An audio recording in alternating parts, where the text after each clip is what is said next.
Кыргызстандын айыл өкмөттөрүнүн 90% дотацияда отурат. Бул жергиликтүү бийликтин өзүндө каражаты жок каржы маселесинде же жаңы объект курууда республикалык бюджеттин көзүн карайт дегенди түшүндүрөт. Айыл өкмөттөрү өзүн өзү каржылоого өтсө болот. Анын бир жол катары жер иштетүүчү МТСтерди ачуу аракети көрүлүп жатат.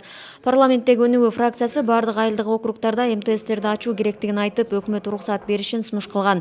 Март айында министрлер кабинети МТСтерди ачууга айыл өкмөттөрүнө уруксат берген буйругун чыгарган.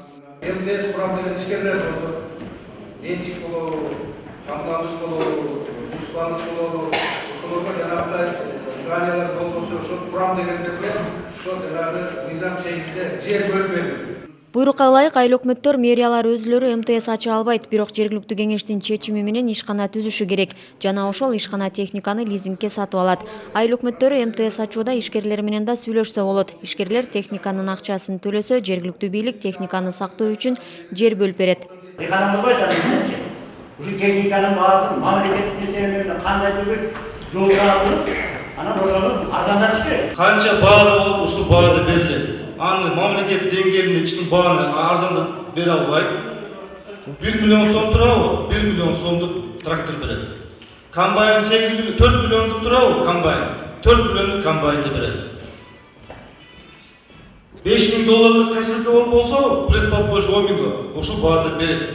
Аны мамлекеттен жалган сүйлөп ойлоп, мамлекет эч кандай арзандатуу боюнча маселе каралган жок. Бул жерден азыр бир нерсени биз азыр карап атабыз.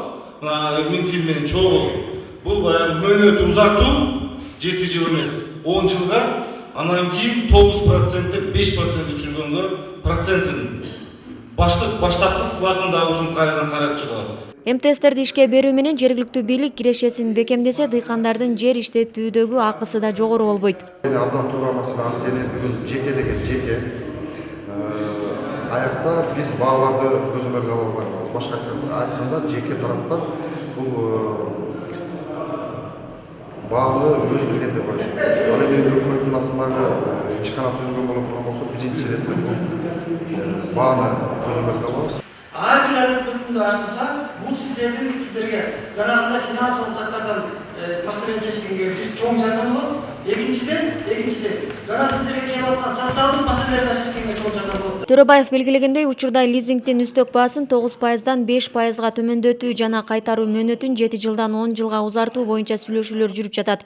Мындан сырткары салык, бажы кызматтарына да ишти жеңилдетүү тууралуу тапшырмалар берилди.